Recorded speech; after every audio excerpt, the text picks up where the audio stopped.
parte muy interesante del libro de Hechos, de los viajes de Pablo, de la vida de Pablo. Para mí ha sido una tremenda bendición estar enseñando este mensaje.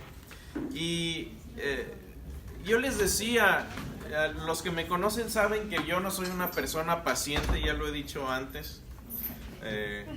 Yo le pido a Dios que me dé paciencia, pero ya. Y yo sé que casi nadie de ustedes sufre de eso. Jaja, dice. Gracias por su honestidad. Pero en muchos sentidos, luego hasta mis perros son más pacientes que yo. Esta no es mi perro, pero tengo una perrita que se llama Petit. Esa sí yo la entrené.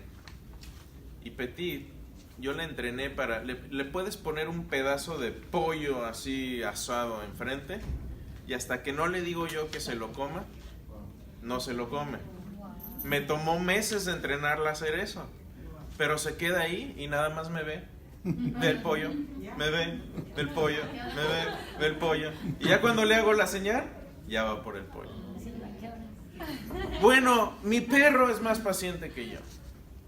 Yo cuando me mandan un correo electrónico y me dicen, Chris, necesito hablar contigo, es importante, es urgente, y no me dicen qué, digo, ¿por qué no me dices qué necesitas? O me hablas por teléfono si es urgente. Háblame ahora. Y no puedo estar con ese pendiente. Tengo que quitarlo de enfrente. No soy paciente. Por eso me gustan los teléfonos. Porque uno puede inmediatamente Google, y hacer la pregunta que uno quiera. Puede uno mandar un mensaje inmediatamente. Ahora, yo no sé si les ha pasado a ustedes, señores que están aquí, pero... Yo no sé, pero mi esposa no contesta el teléfono. ¿No? Yo no sé, luego yo no sé para qué pago el teléfono, no le contesta. Yo creo que si tengo una emergencia, ya sé a quién no hablarle. Le hablo a un 911, porque si le hablo a mi esposa, y ahí 3 horas después, oye, ¿estás bien? ¿Qué me hablaste? No soy paciente. Pero he aprendido, y a ver, hay muchos ejemplos en la Biblia de paciencia. Hay veces que queremos algo, o Dios nos ha hecho una promesa de alguna forma, o sabemos que algo va a suceder, pero lo queremos en nuestro tiempo, en nuestro momento. ¿Se acuerdan de la historia de José? Dios le manda sueños a José, le dice que van a suceder ciertas cosas, que va a tener supremacía por encima de sus hermanos, y sus hermanos, ¿qué hacen? Lo echan en un foso. Y José pasan unos 40 años, escúchenme, pasan 40 años antes de que Dios cumpla los sueños de José. ¿Ustedes saben lo que son 40 años? Yo no sé, yo todavía no llego. No, sí sé, ojalá. Pero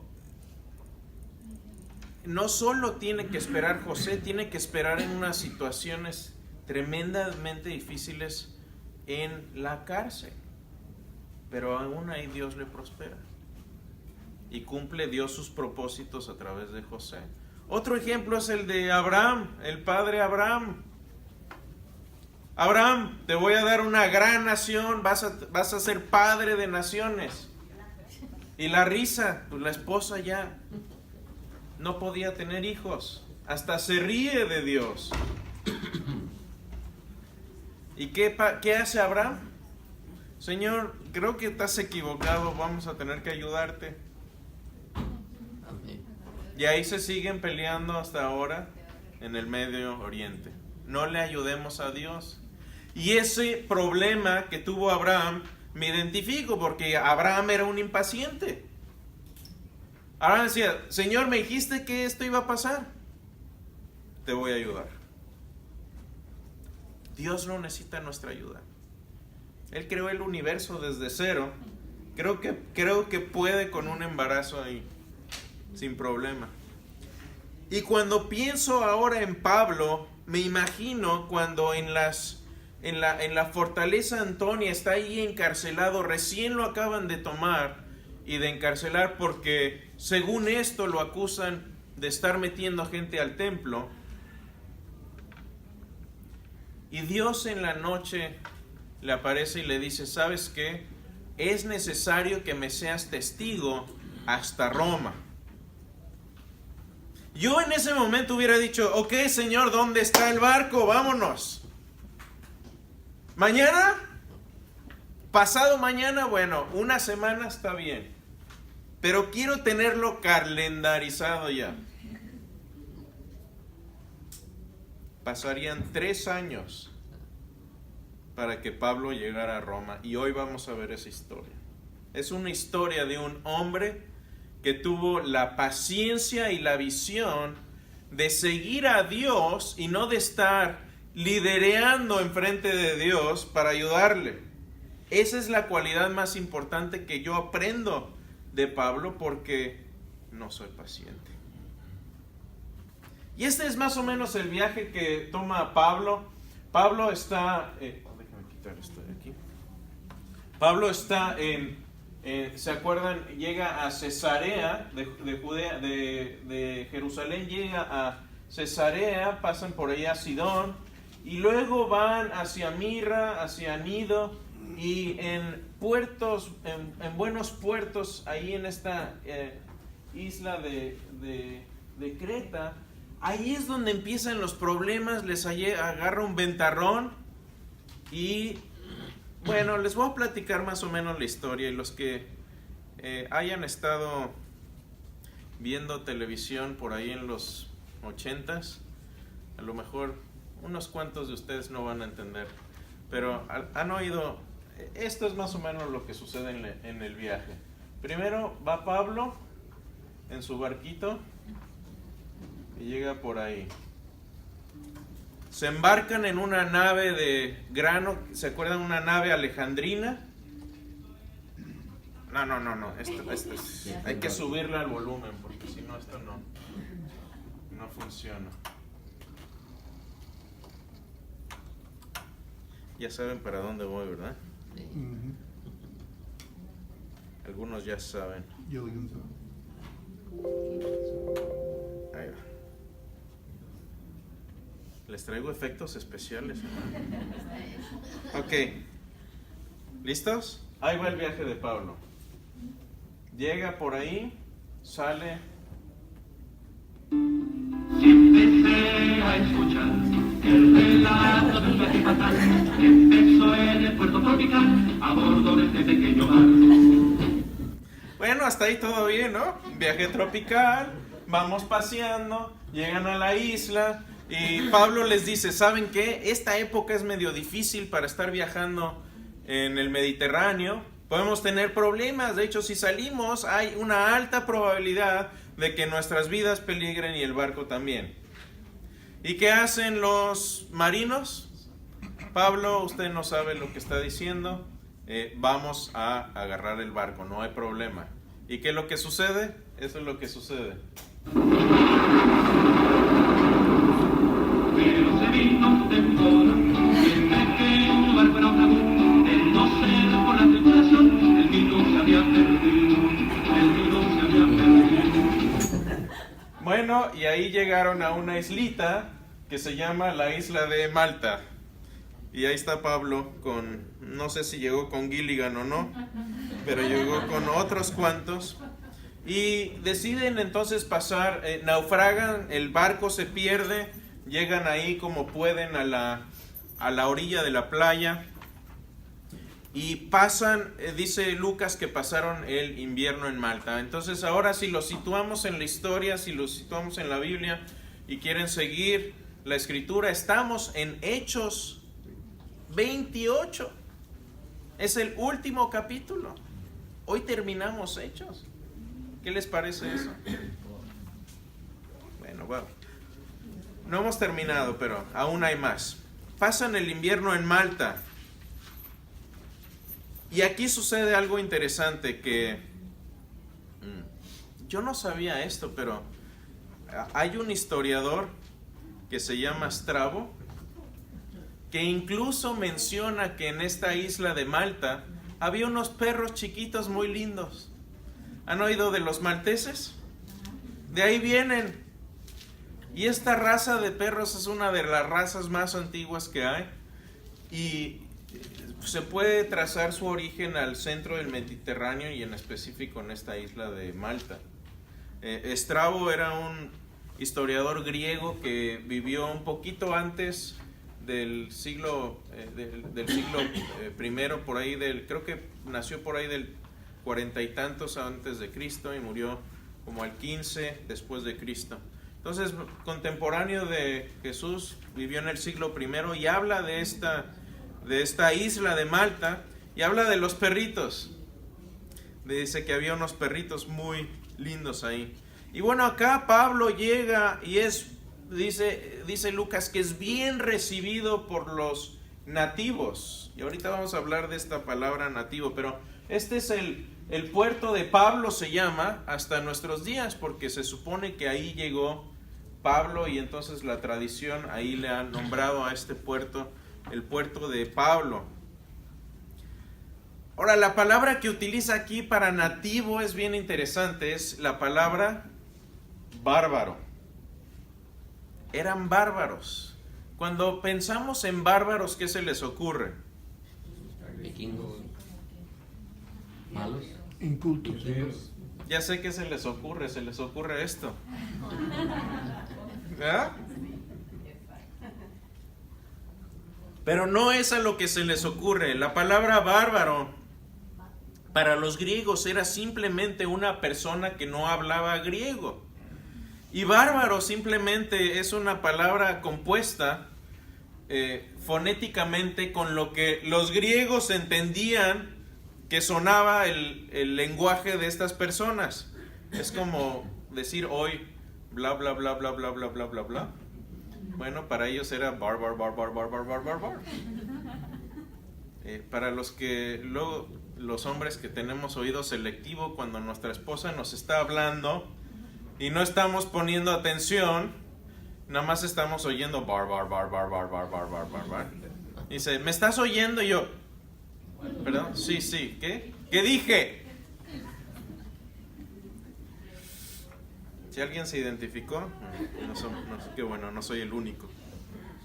Pero esta es la palabra a la que se refiere. Simplemente estas personas tienen, los griegos, el griego, no sé si los que hemos estado por ahí en Grecia o han oído alguna vez el griego es muy melódico, es casi como un lenguaje derivado del latín, aunque no tiene que ver con el latín, pero es muy melodioso y se oye muy lindo. Y para estas personas con acento griego, para ellos la forma en que hablaban los malteses era puro ruido. Pero sucede que los malteses hablaban un tipo de fenicio que es un lenguaje semítico parecido al hebreo. Entonces Pablo seguramente podría entender ahí algunas palabras. Es cuando nosotros cuando nos hablan en francés o a lo mejor en portugués, pues ahí si nos hablan despacito, ahí podemos medio torear el idioma. Más o menos sucedería algo parecido con el fenicio. Ya era una mezcla de fenicio con cartaginés y otras cosas ahí, pero tenía cierta afinidad con el hebreo. Entonces aquí está en esta situación. Imagínense ustedes, acababan de naufragar, van saliendo del agua y aparte está lloviendo.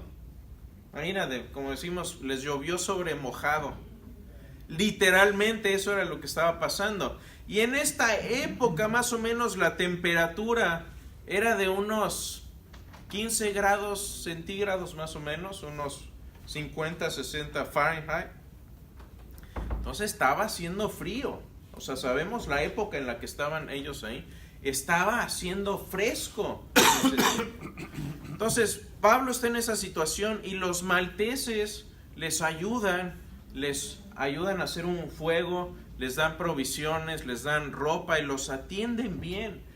Creo que para ellos era algo sorprendente. No estamos hablando de bárbaros de estos.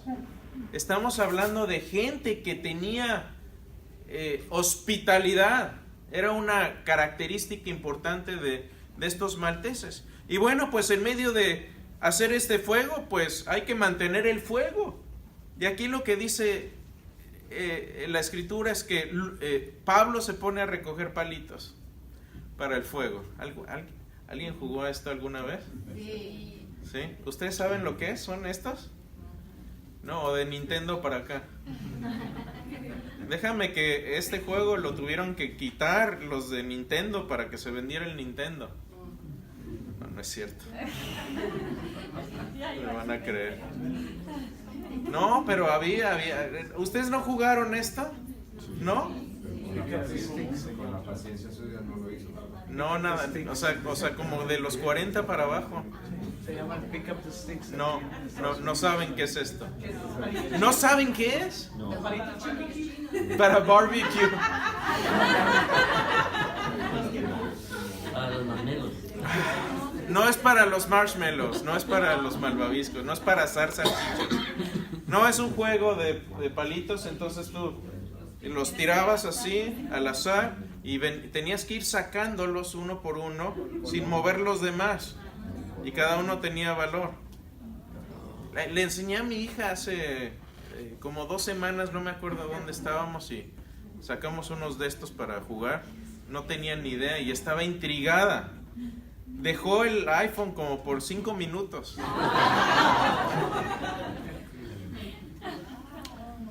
Pero en esto estaba Pablo.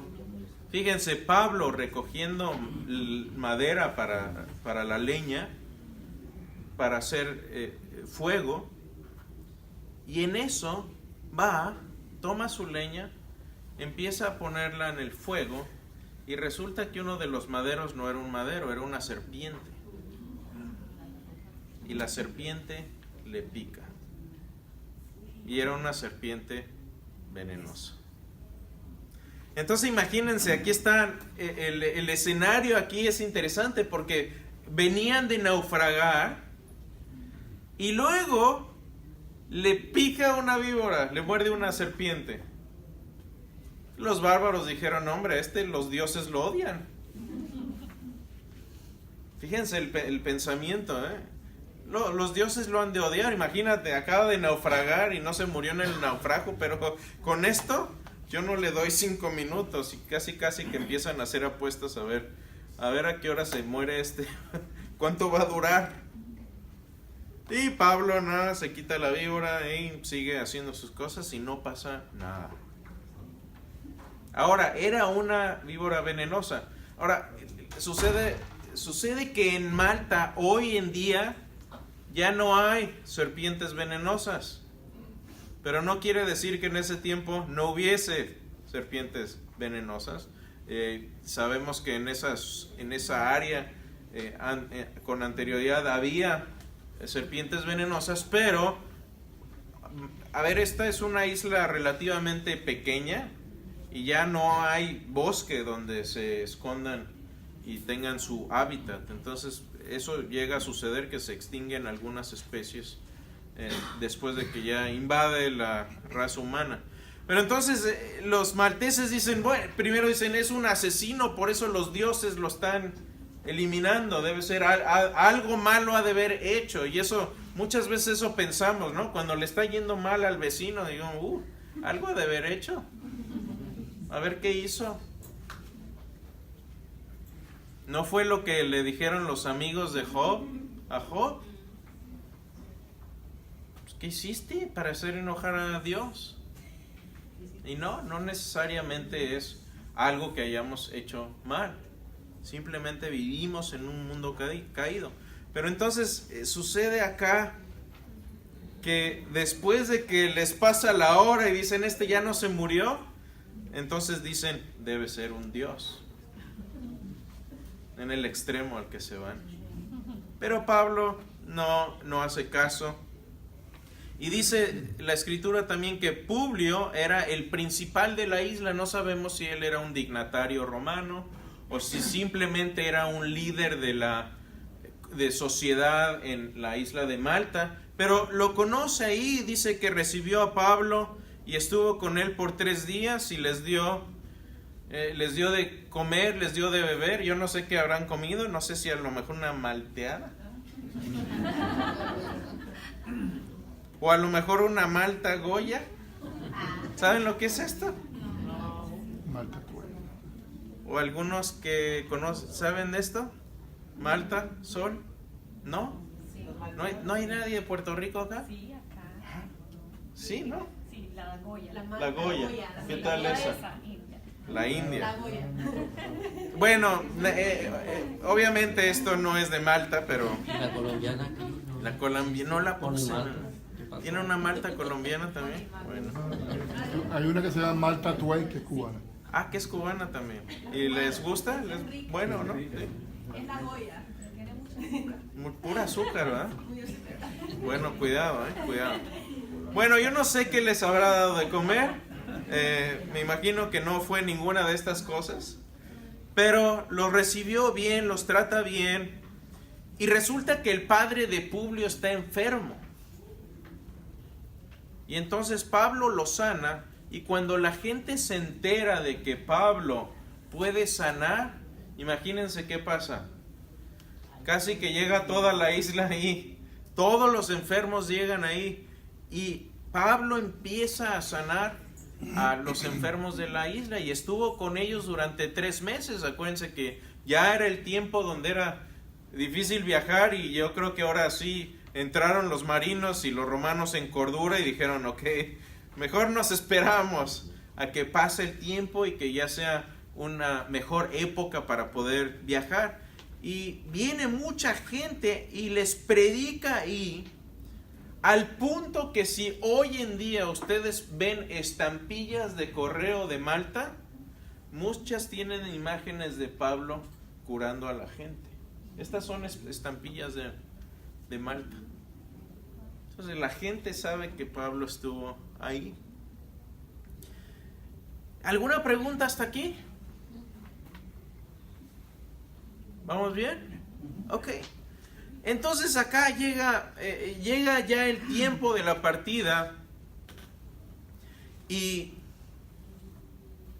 llega había otro barco para ahí también de grano, otro barco alejandrino, estos barcos enormes. Acuérdense que estos barcos eran como para 250 personas.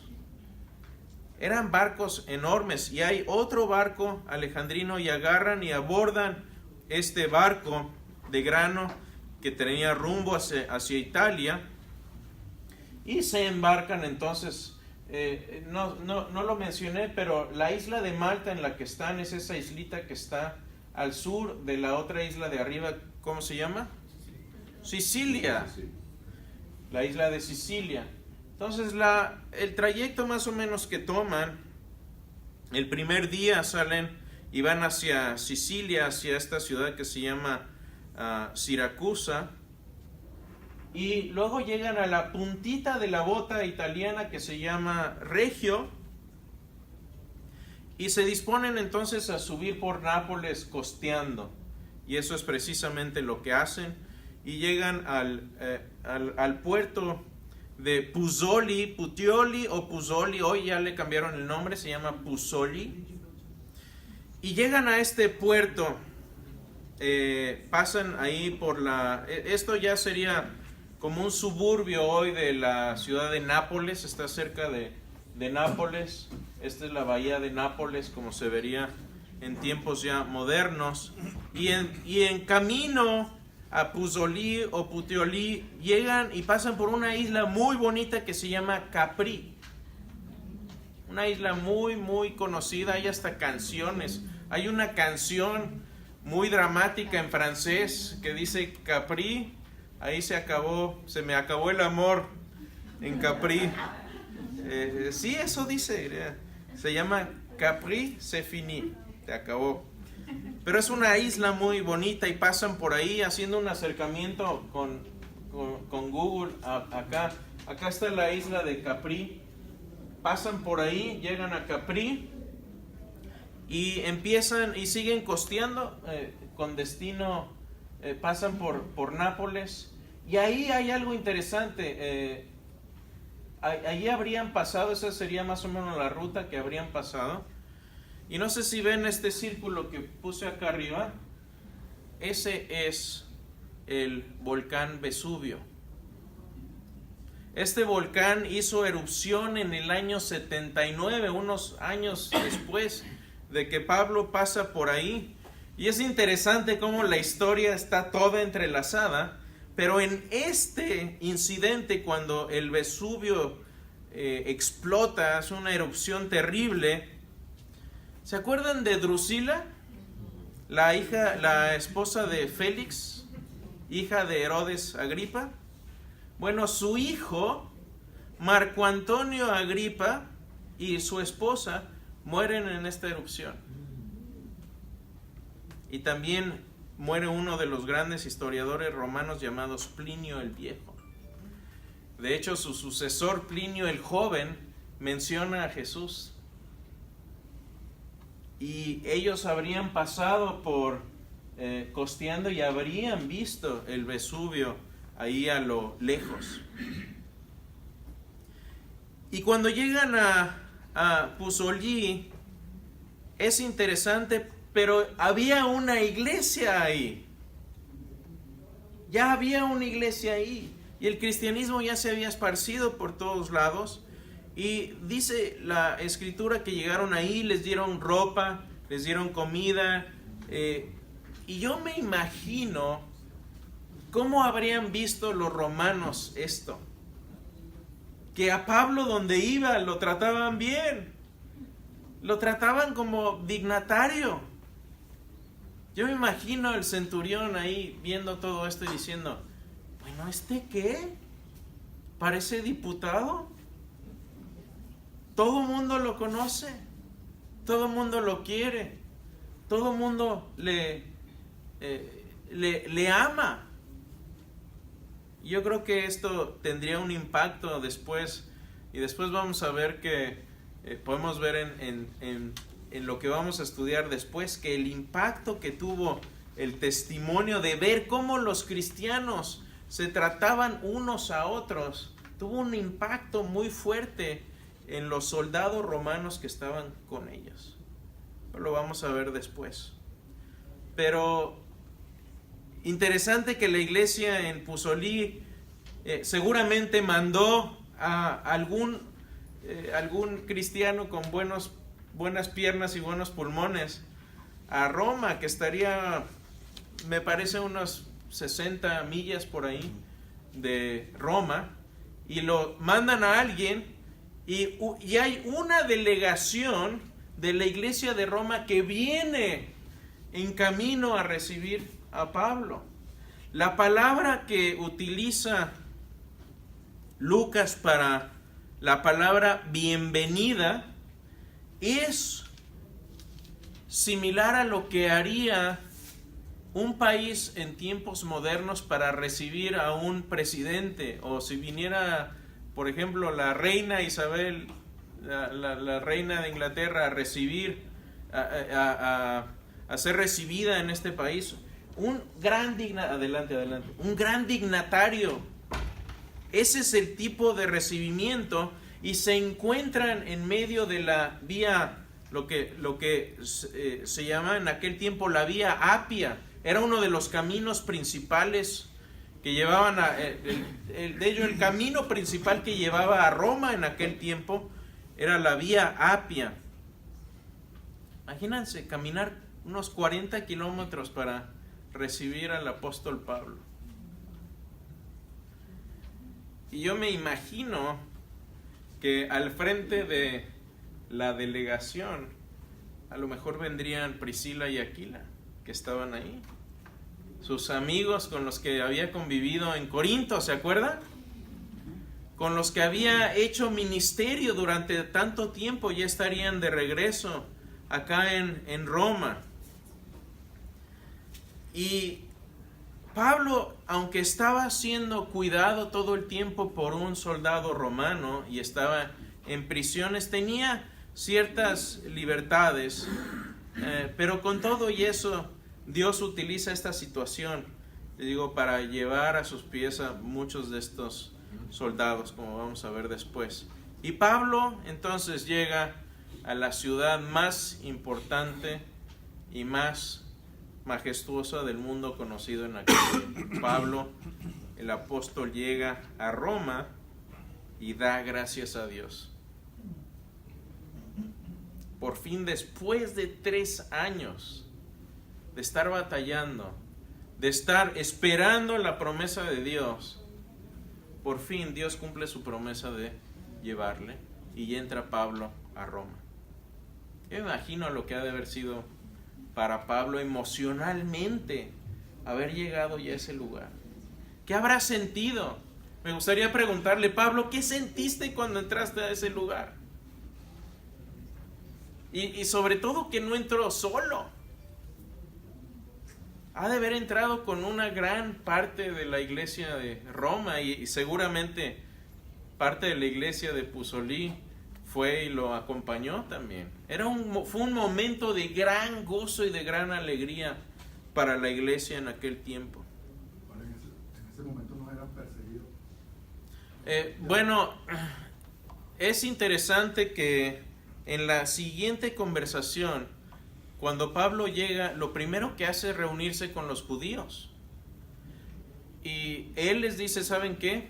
Esta es la razón por la que estoy acá. Me echaron la culpa de algo que yo no hice. 2 veces tuve un juicio. Ninguna de las 2 veces se me encontró culpable. Pero vengo aquí a presentarme delante de ustedes y les doy testimonio y todo eso. Y ellos le dicen, ¿sabes qué? Nosotros no sabemos quién eres y no nos han llegado cartas de Jerusalén de nada tuyo, entonces no hay problema. Pero queremos escuchar de ti. Y dice Lucas algo bien interesante, porque hemos escuchado de esta secta de cristianos y no hemos oído muchas cosas buenas de los romanos. Entonces el cristianismo ya estaba, y acuérdense que para este tiempo ya estaba Nerón como emperador de Roma, y después se desata, muere Séneca, que era una de las fuerzas niveladoras en la vida de Nerón. Era un hombre sabio, y cuando muere Séneca se hace un tirano, se vuelve un tirano Nerón, y lo que desata la persecución realmente es que Nerón tenía la idea de construirse un gran palacio, pero ya no había terreno libre para construirlo. Entonces dice, se agarra ahí a unos cuantos, dice, mira, préndele cerillos a esa zona para que podamos destruirla y hacer algo nuevo. Obviamente esto lo hizo a escondidas.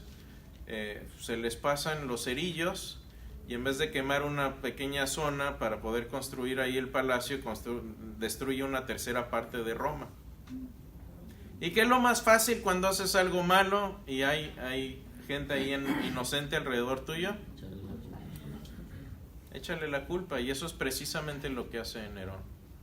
Entonces no es que los cristianos hayan o hubiesen hecho algo malo, simplemente los agarraron de chivos expiatorios para eso. Entonces no es que sí empieza ya en esta época la persecución contra los cristianos, pero todavía no estaba en su apogeo. Sí, Alex. La iglesia ahí de Roma, la que comenta aquí que en Puteoli le recibieron a cristianos.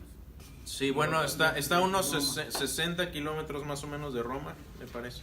Esas iglesias son consideradas como la iglesia donde escribió Pablo la carta a los romanos. Exactamente. Oh, claro, muy buen punto. O sea, para cuando Pablo llega, unos 3 años antes ya Pablo habría escrito la carta a los romanos, y en esos 3 años ellos ya habían leído esta carta, ya la conocían muy bien.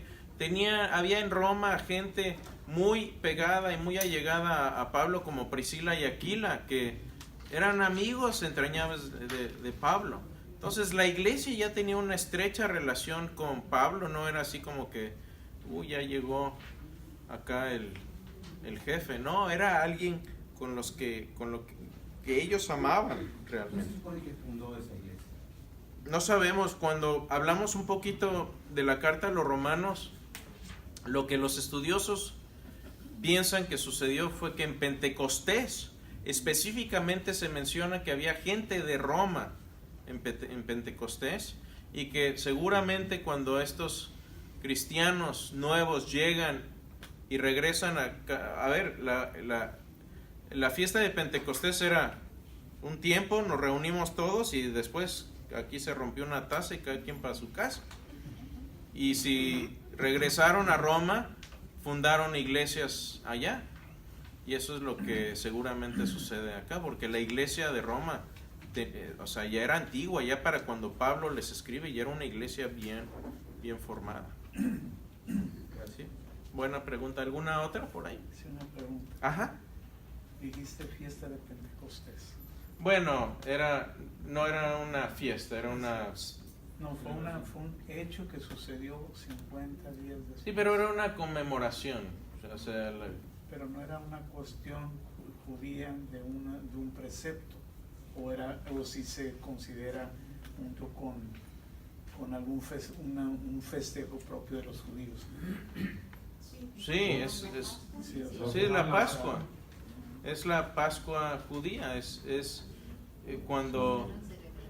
Como festejo 50 días después. 50 días después de cuándo. Sí, estoy... ¿Cómo Es, decirlo? es un evento. Que si era un evento que siempre se cumplía.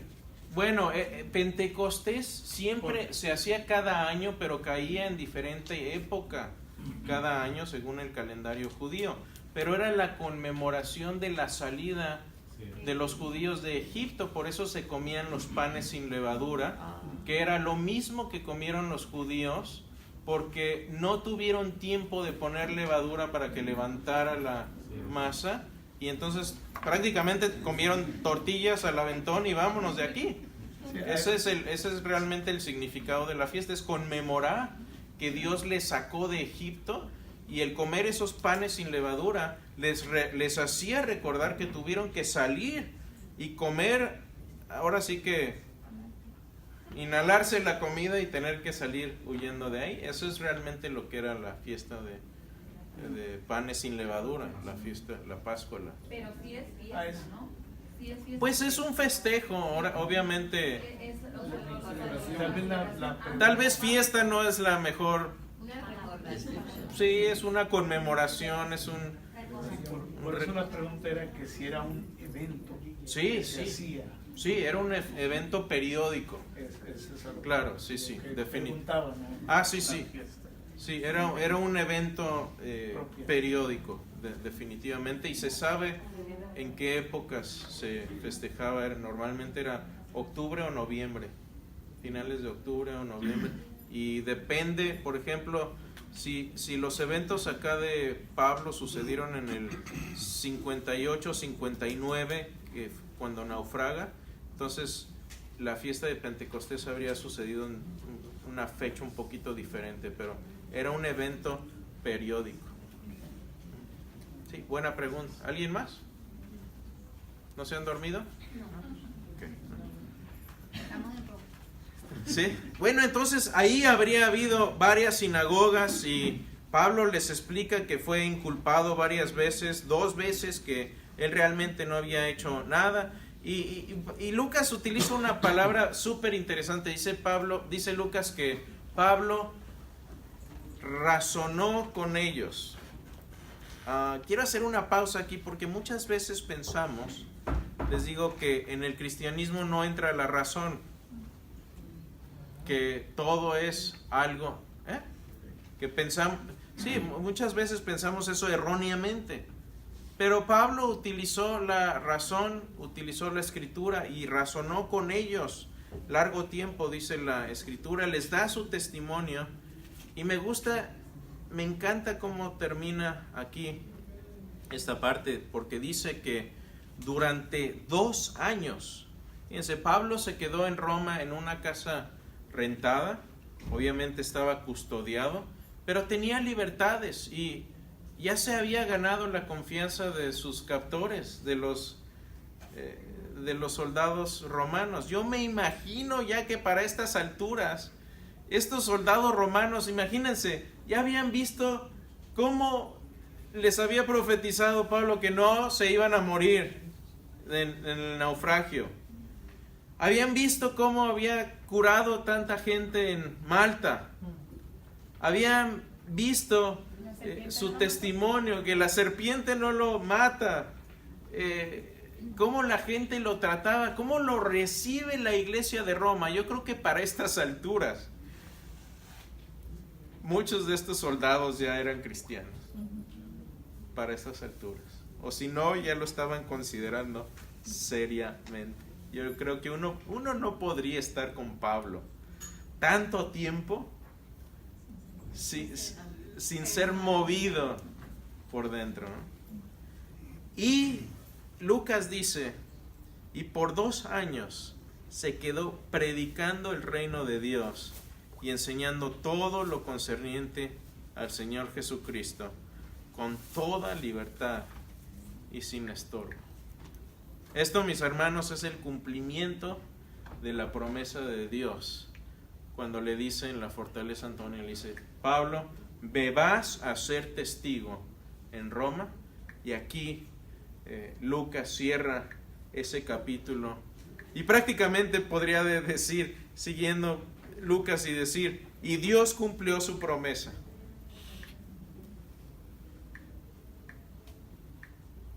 ¿Adivinan qué sigue de esto?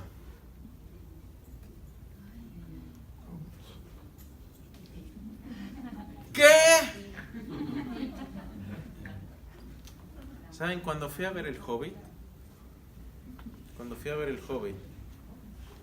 la película, yo ya había leído el libro. Y no es un libro muy grande, o sea, es un libro de tamaño decente, pero no es un libraco enorme. Dije, vamos a ver al Hobbit. Y voy a ver al Hobbit. Y me leyeron la tercera parte del libro.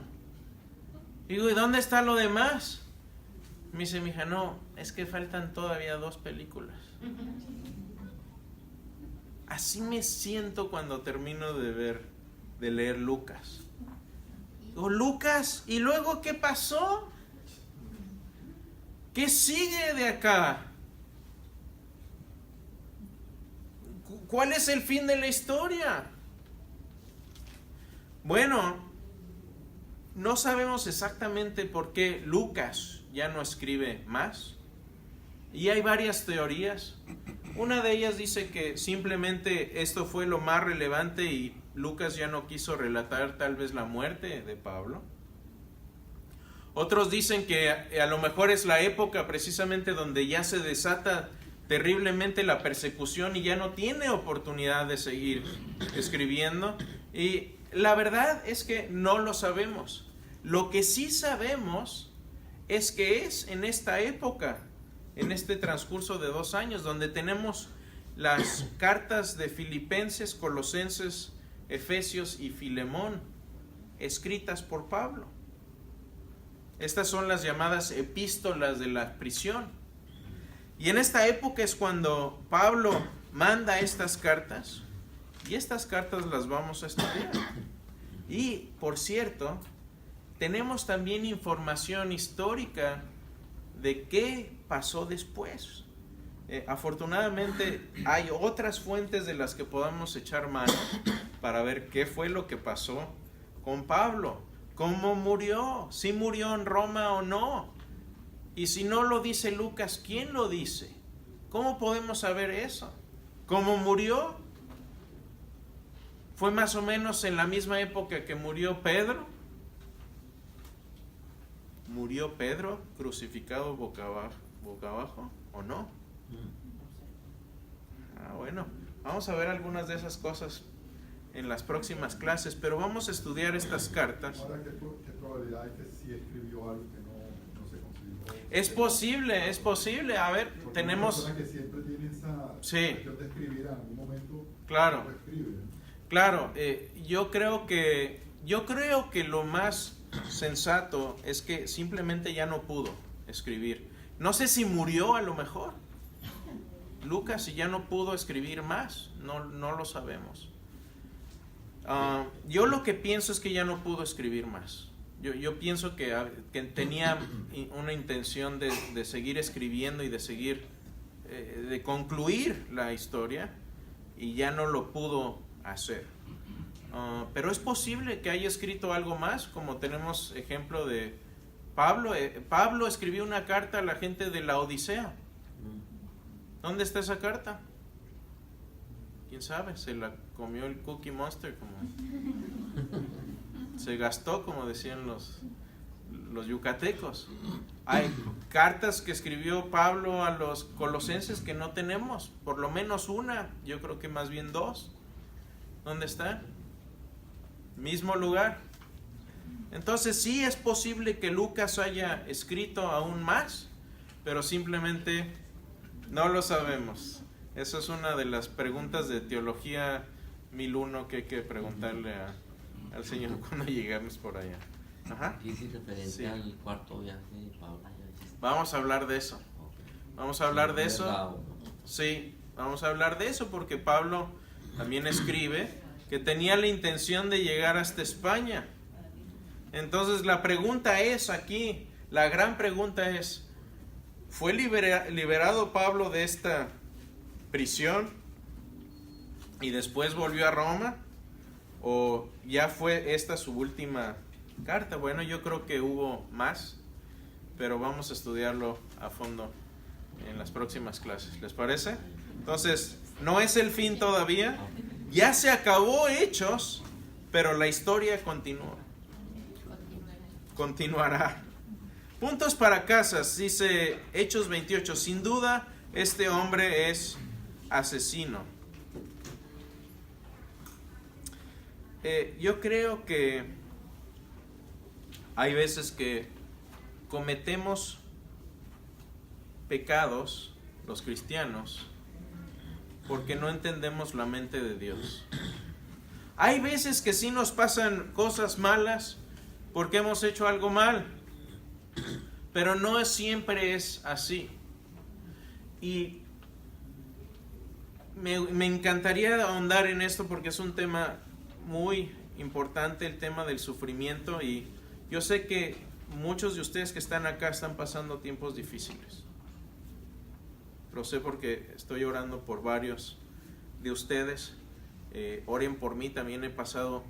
A ver, yo no soy, tampoco me dicen, yo no soy de palo. Todos, y si no está pasando usted por un tiempo difícil, espérese tantito. Sí. Pero a veces le echamos sal a la herida diciendo, uy, a ver qué habrá hecho este hermano, qué habrá hecho esta persona. Por algo le está yendo mal, por algo le está yendo así. Pero yo me remonto a Lucas, un pasaje en Lucas, donde al Señor le dicen los fariseos, oye, danos una señal de que realmente eres quien eres. Y Jesús dice, no, esta señal no les será dada a esta generación mala y adúltera, sino la señal de la resurrección. Se les voy a dar la resurrección como evidencia, como prueba. Y luego les dice les deja como un pasaje medio críptico y les dice, la reina del sur se levantará contra esta generación y la juzgará porque ella escuchó de la sabiduría de Salomón y creyó, y he aquí uno mayor que Salomón. Y luego les dice, y la generación de Nínive se levantará para condenar a esta generación porque escucharon la predicación de Jonás y creyeron. ¿Qué pasó con la reina del sur? Estaba hablando con mi hija ayer en el desayuno de este pasaje. Me dice, ¿qué onda con este pasaje? Este es la explicación del pasaje. La gente que estaba pidiendo más evidencia, no estaba pidiendo más evidencia para creer, sino para tener un pretexto para no creer. Y Jesús les dice, ustedes van a ser juzgados por esta gente, porque esta gente, por ejemplo, los ninivitas, ¿qué hacía la gente generalmente cuando Dios les mandaba un profeta? Los mataban. Ahí va un profeta de Dios, lo matan. Ahí va otro profeta de Dios, arrepiéntanse, lo matan. En esta ocasión en que llega Jonás, les predica y ellos dicen, ok, nos vamos a arrepentir. Yo me imagino la cara de Jonás. No van a matar. ¿Por qué creen que se quería ir para el otro lado?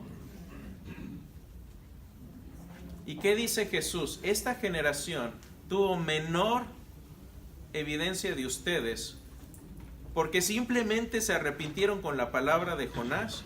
Y aquí uno más grande que Jonás, yo estoy aquí, yo Jesús estoy aquí con ustedes, y no creen. A veces nos pasan cosas difíciles porque imagínate, si sufriste indeciblemente en este mundo, piensa en esto, una persona como tú que sufrió indeciblemente y tú están en el juicio final. Y aquí pienso en un amigo, Michael Moyles, que tiene un tumor en la cabeza y dice, yo vivo en incrementos de 3 meses cada vez que me hacen un CT scan, y lleva 18 años así. Tiene una hija de la edad de mis hijas. Pero yo me imagino el juicio final, cuando él, que se mantuvo fiel, se levanta en el juicio y se levanta a un ateo que nunca creyó, que sufrió indeciblemente, tal vez sufrió igual que él, y se levanta en el juicio final y diga, Dios, fuiste injusto conmigo porque sufrí tanto, te busqué, te pedí evidencia, te pedí que me hablaras y nunca lo hiciste. Eres injusto. ¿Sabe qué va a pasar? Precisamente lo que dijo Jesús. Se va a levantar un Michael Moyles y va a decir, hey, acá estoy yo. Yo sufrí lo mismo que tú y le sigo amando.